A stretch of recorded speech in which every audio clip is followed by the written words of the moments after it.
मला भरपूर अशा कमेंट येत असतात की बाबा तुम्ही प्रॉपर कुक्कुट पालन का चालू करत नाही। आता आज 5 वर्षापूर्वी मी प्रॉपर असं कुक्कुट पालन चालू करायचा प्लॅन केला पण होता, 1000 कोंबडीचे पक्षी पण आणले होते, पण तेव्हा मला काहीतरी असा एक्सपिरियन्स आला त्याने मी पूर्णपणे घाबरून गेलो होतो। आता घरच्यांचा तर 100% पाठिंबा होता बरं का त्या मागं, पण इतका घाबरलो होतो मी तर सगळं सोडूनच दिलं होतं। पण आज तो परत दिवस आलाय आणि मला परत थोडासा असा कॉन्फिडन्स आलाय की बाबा आपण करू शकतो, घरच्यांचा तर सपोर्ट आहेच आपल्याला, त्याच्यामुळेच आता लवकरच आपण परत एकदा कुक्कुट पालन चालू करतोय। याच्याबद्दल तुम्हाला काय म्हणायचं मला नक्की कमेंट मध्ये सांगा, आणि तुमचा पण मला 100% सपोर्ट आहे, त्याच्यामुळे मी हा मोठा पाऊल उचलायला तयार झालोय। तर मला नक्की कमेंट मध्ये इन्स्ट्रक्शन देत राहा की बाबा हे चुकलंय, हे बरोबर करा, हे असं करा, कारण की मी तुमच्या सगळ्या कमेंट वाचत असतो, कारण की मला ते आवडतं पण आणि त्याच्यातून शिकायला सुद्धा लय भेटतं। आता लय जणांना वाटत असं नाही बघत नसन आपल्या कमेंट, तर मी एक ना एक कमेंट बघत असतो, कधी कधी रिस्पॉन्स नसन होत तिच्यावर, पण एक ना एक कमेंट मी बघत असतो, तर कमेंट आपल्या व्हिडिओवर करत राहा।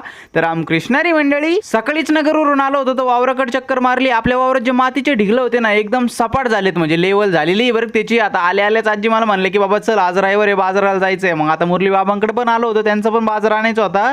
आता बाबांच्या घरात आणखी एक मेंबर ऍड झालाय बरं का, नाही म्हैस तर आधीच ऍड झाली आहे, पण छोटंसं कुत्रीचं पिल्लू पण ऍड झालंय। असं आहे की बाबाला घ्यायचं होतं कुत्र, पण त्यांना भेटलं नाही, त्याच्यामुळे कुत्रीच आणली बरं का बाबांनी मग बाजार वगैरे घेऊन आम्ही घरी आलो, तर इकडे बघतोय राजहंसचे पिल्लं पाण्यातच पाहू राहिलेत आणि त्यांना बाहेरच निघता येईना। आता कधी पडले होते कधी काय माहिती, भाऊ बाबांनी त्यांना कोंडलं होतं पण बाहेर आले ते कसे काय माहिती। आता तुम्हाला जे शेड म्हणलो मी आपल्याला ते इथं करायचं आहे बरं का, आता त्याचा प्लॅन तुम्हाला उद्यापासून कळन सगळं काय आहे काय नाही।